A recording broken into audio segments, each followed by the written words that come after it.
The appearance and disappearance of the curl indicates in some degree the moral tone of different generations, for whenever history records a period of asceticism and puritanism, the hair was worn smooth and often hidden away altogether. Curly hair is everywhere. Over 65% of people worldwide sport waves, curls, and coils. But when many people think of American hair and its styles, they notice that American society has generally favored Eurocentricity, which tends to highlight straight hair. Society has given way to pressures of conformity, and conforming to the ideal of straight hair was the easiest, and often safest, option.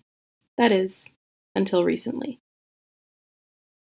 Small businesses are popping up left and right, advertising products for people with curly hair, by people with curly hair.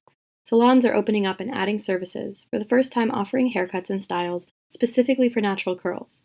But how did we get to this point? When did curly hair become something to take care of, something to love?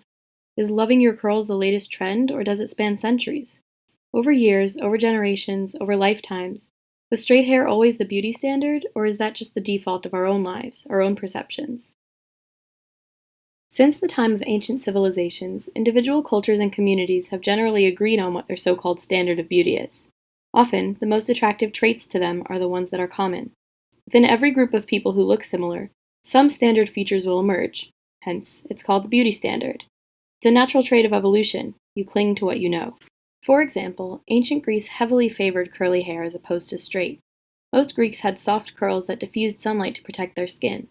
They began to depict their gods, the entities they revered the most, with ringlets like theirs, just perfected. You'd be hard-pressed to find an ancient Greek sculpture of anyone, gods especially, that doesn't have a head full of curls. Greek styles originally had a level of simplicity to them, but around 1500 BCE, Greece entered an era of extravagant architecture, art, and personal style, and women took to styling their hair in elaborate ways, curling it with a heated iron tube called a calamistrum, which paved the way for modern curling irons. Hair gel made of beeswax or animal fat would be used to set the hair in its elegant style. They'd adorn themselves with buns and flowers.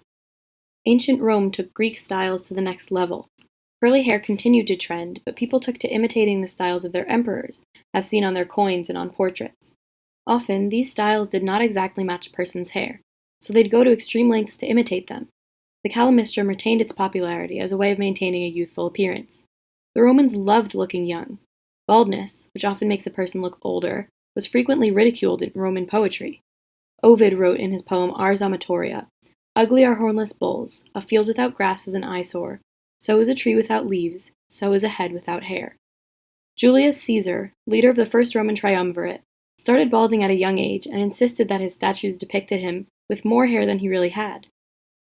Roman women even enslaved people that were trained in the art of hairstyling, and these women would never be seen without their hair in ornate and intricate braids and curls. Ancient Egyptians, too, cared deeply about their curls. To avoid lice, most Egyptians shaved their heads. However, with increasing elegance going up the social ladder, they wore intricate curly wigs for aesthetic purposes. The curly craze spanned centuries. In 18th century France, after King Louis XIV encountered some unfortunate hair thinning at the ripe old age of 17, he decided to don a giant coiffed wig. Curly powdered wigs instantly became popular. However, by the 19th century in America, everything had changed. Together, we're going to learn why.